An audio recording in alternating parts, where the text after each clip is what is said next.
So today we have the sign of Immanuel, the Son of God has come.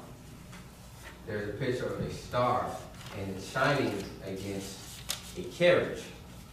And it appears that there's a baby in that carriage, or a crib. Thanks, Mom. So what does this sign represent? What does the sign of this baby in this crib represent? We know that this is a sign of Immanuel.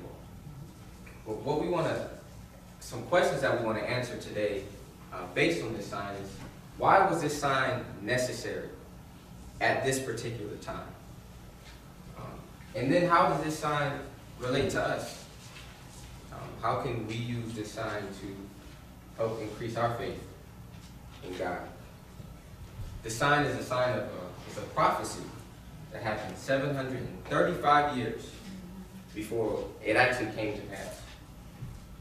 In today's lesson, it begins by outlining a political situation.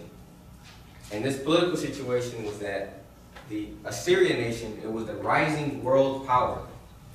And what that meant to smaller nations was that they were about to be wiped out. And these smaller nations knew that. So what they did is they formed an alliance or a coalition so that they could go up against, if they were together, then they thought that then they could rise up against this rising power of Assyria. Because for sure, if they tried to go into battle with Assyria by themselves, then they'll be overtaken. So they formed this coalition or this alliance. The northern kingdom seemed to be the foundation or the crux of this alliance. And they went into an alliance with other nations such as Dan and Syria. But then the northern nation went over to the southern kingdom, which King Ahaz was ruling over, and that's also Judah. And they asked the northern kingdom king asked Judah, "Can you be a part of our alliance?" Well, as we know, Judah declined. Judah said, "I'm not going to join your alliance." Then I thought to myself, why did Judah decline to be in this coalition?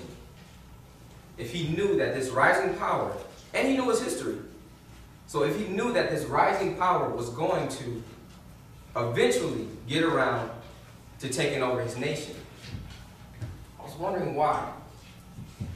So after that, after Judah, or King Ahaz declined, then the alliance, everyone in the alliance said, we're now going to go into Judah and we're going to overtake Judah. Take out their current king, King Ahaz, and we're going to install our own king. This king will be controlled by the alliance.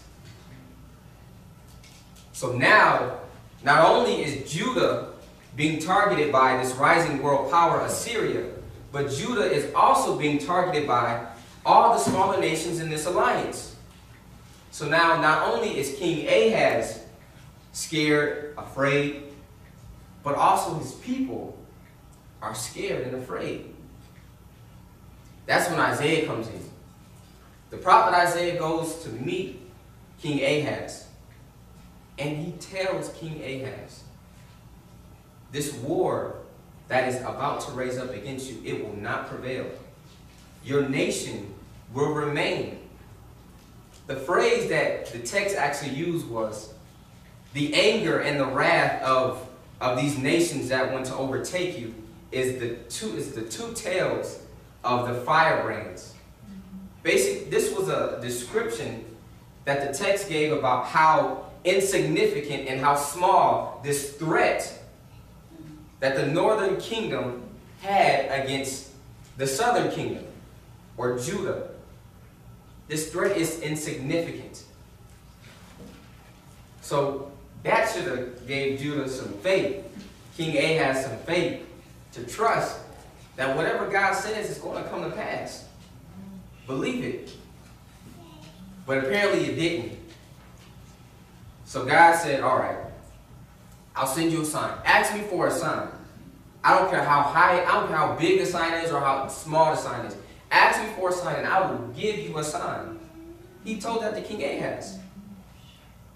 King Ahaz declined. I don't want to bother him. I don't want to tempt the Lord. He declined. Why did he decline? I got all these questions in my head. Why did he decline? Then after he declined, King Ahaz, he had his own agenda. There were some things that King Ahaz wanted to do.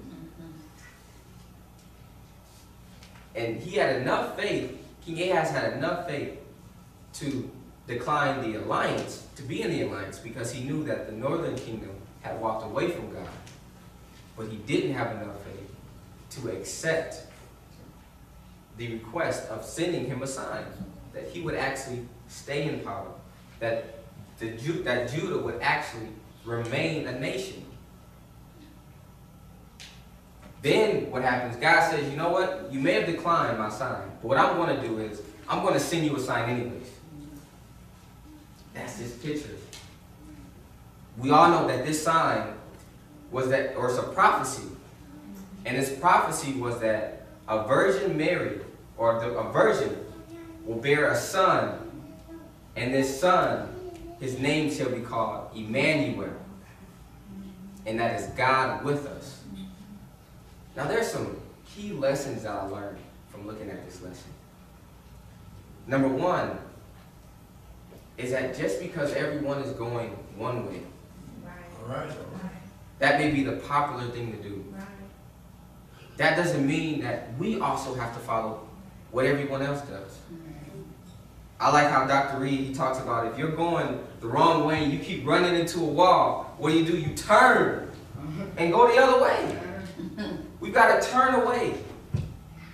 King Ahaz had enough faith to at least turn away from people who have already rejected God. He turned away. But then, King Ahaz apparently didn't have enough faith to accept the sign. So God sent the sign anyways. To show that all the, and this sign represented that when war comes, when trouble comes your way, not if trouble comes your way, but when trouble comes your way, if you have faith that God will deliver you, that is exactly what he will do. But trouble will come. Just because you are a believer doesn't mean that trouble will not come. Life is already hard. Being a believer just makes it a little less challenging. But that doesn't mean that trouble is never going to come your way. When trouble comes, we have to first have faith that God is going to bring us through. God is going to see us through our situations. But it takes faith. If we don't have faith that he will see us through, it won't happen. But faith will bring us through any situation that we go through. Amen.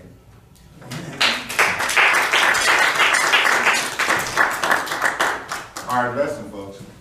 You know why the lessons are? We didn't have over a year of Genesis studies.